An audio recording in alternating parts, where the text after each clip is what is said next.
Hello guys, চলে এলাম আবার খেলা খবর চ্যানেলে বিগ আপডেট নিয়ে। তো চলো বন্ধুরা, খুব গুরুত্বপূর্ণ আপডেট আছে, যে ফুল ভিডিওটা দেখতে থাকো, স্কিপ করবে না। স্কিপ করলে কিন্তু ভিডিওর মধ্যে অনেক কিছু মিস করবে। এবং এই খেলার খবর চ্যানেলে যারা নতুন হচ্ছে, অবশ্যই এই খেলার খবর চ্যানেলটা সাবস্ক্রাইব করে পাশে থাকো, আর পাশে থাকা বেল আইকন ঘন্টাটা ঢং করে বাজিয়ে দাও, আর বেশি বেশি লাইক এবং কমেন্ট করে দাও, যাতে মোটিভেট হয়ে তোমাদেরকে এই খেলার খবর চ্যানেলে ফার্স্ট আপডেট দিতে পারি। তো চলো বন্ধুরা, ফার্স্ট যে আপডেটটা দেবো তোমাদেরকে, তো মোহনবাগানের কোচ অ্যান্টোনিও লোপেস হাভাসকে নিয়ে একটা কিন্তু মারাত্মক বার্তা এসছে, এবং মারাত্মক বার্তাটা কিন্তু অ্যান্টোনিও লোপেস হাভাস নিজেই দিয়েছে। তো নিজেই বলেছে যে প্রথম সেমিফাইনালে আমাদের কিছু ভুল ছিল, আমাদের প্লেয়ারদের কিছু ভুল ছিল, সেই কারণেই আমরা এগিয়ে থেকেও কিন্তু পিছিয়ে পড়েছি।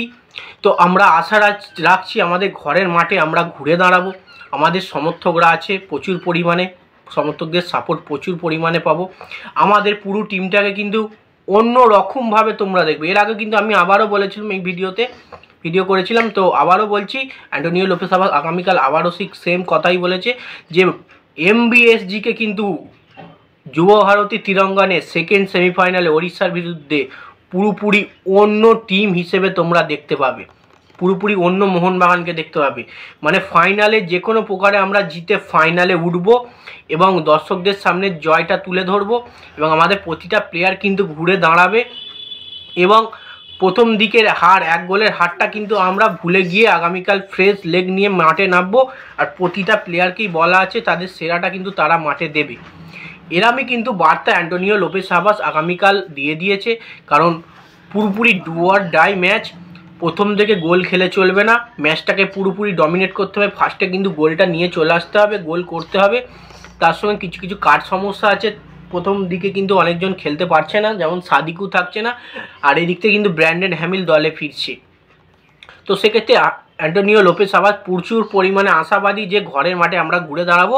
সেক্ষেত্রে আমরাই কিন্তু শেষ পর্যন্ত শেষ হাসিটা হেসে ফাইনালে পৌঁছাবো। তো এবার যে আপডেটটা দেবো, মোহনবাগানের নয়নের মণি ছিল আশিক কুরুনিয়ানকে নিয়ে কিন্তু বড় বার্তা এলো। আশিক কুরুনিয়ান কিন্তু আগামীকাল হঠাৎ অনুশীলনে যোগ দিয়ে দিল মোহনবাগান শিবিরে। তো আশিক কুরুনিয়ানের আসার কথা ছিল, আমি বলেছিলাম 2 মাসের মধ্যে আসবে, সেক্ষেত্রে 1 মাসও হয়নি। আশিক কুরুনিয়ান কিন্তু মোহনবাগান দলে যোগ দিয়ে দিল। এটা কিন্তু মোহনবাগান ম্যানেজমেন্ট থেকে শুরু করে সমর্থকদের থেকে শুরু করে প্রচুর পরিমাণে খুশির খবর, সুখবর বলা যায়। কারণ আশিক কুরুনিয়ান ইতিমধ্যে যেহেতু মোহনবাগান টিমে যোগ দিয়ে দিয়েছে, তার সঙ্গে রিহাব করছেন সাইডে, তো সেক্ষেত্রে বেশি দিন লাগবে না তার ম্যাচ ফিট হতে। তো সেক্ষেত্রে পরের মরশুমে কিন্তু প্রথম দিক থেকে কিন্তু আশিক কুরুনিয়ানকে তোমরা খেলতে দেখতে পাবে। তোমরা অনেকেই হয়তো ভাবছো সেমিফাইনাল খেলবে বা ফাইনাল খেলবে আশিক কুরুনিয়ান, তো এটা একদমই নয়। সে দলে যোগ দিয়েছে মোহনবাগান টিমে, কিন্তু সে এ মরশুমে কোনো খেলা খেলছে না।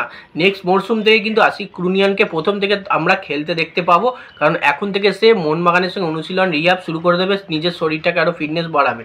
এবং তাকে কিন্তু সাহাল আব্দুল সামাদের সঙ্গে কিন্তু আগামীকাল দেখা গেছে ফটো তুলতে তার বেস্ট ফ্রেন্ড আশিক কুরুনিয়ানের।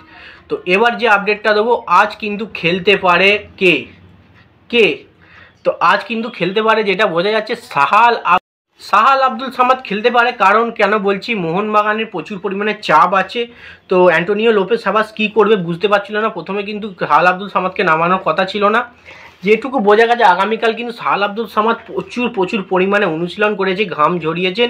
তো সেক্ষেত্রে সাহাল আব্দুল সামাদ কিন্তু দলে থাকছে, তাকে কিন্তু চাইলে নেক্সট ধাপে নামাতে পারে। যেটুকু খবর আছে আজকের ম্যাচে নেক্সট ধাপে কিন্তু সাহাল আব্দুল সামাদকে নামাতে পারে।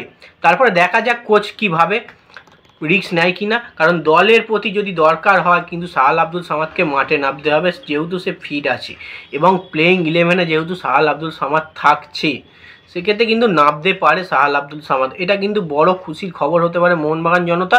আবার একদিক থেকে সাহাল আব্দুল সামাদের যদি চোট লাগে, সেটা কিন্তু মোহনবাগান জনতার দুঃখেরও খবর হতে পারে।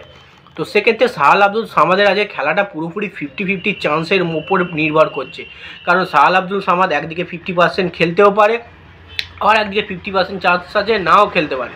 তো সেক্ষেত্রে দুদিকের মধ্যে ভর করেই কিন্তু আজকের ম্যাচে কিন্তু নামবে সাহাল আব্দুল সামাদ। ফার্স্ট ধাপে কিন্তু সাহাল আব্দুল সামাদকে আমরা খেলতে দেখতে পাবো না, তো লাস্টে কিছু মিনিট, মানে 20 থেকে 25 মিনিট, 75 মিনিটের পরে হয়তো সাহাল আব্দুল সামাদকে নামাতে পারে মোহনবাগানের কোচ অ্যান্টোনিও লোপেস হাভাস। তো দেখা যাক তাই কি হয়। আর এবং নেক্সট যে ভিডিওটা আসবে, ওই ভিডিওতে কিন্তু প্লেইং 11 দিয়ে দেবো আমি প্রতিটা বাড়ি মোহনবাগানে খেলার আগে প্লেইং 11 আমি দিয়ে দিই। তো ফুল কন্ট্রোল প্লেইং 11 মানে যে আজকে যে প্লেইং 11 নামবে প্রথম একাদশ, সেটা কিন্তু আমি নেক্সট ভিডিও দিয়ে দেবো, তোমরা দেখে নেবে। তো আজকের ভিডিওটা এইটুকুই। ভিডিওটা ভালো লেগে থাকলে লাইক কমেন্ট শেয়ার সাবস্ক্রাইব করে পাশে থাকো। তাড়াতাড়ি 2000 করে দাও, খুব কাছাকাছি চলে এসেছি 2000-এ। তো চলো বাই, আবার নেক্সট ভিডিও দেখা হচ্ছে।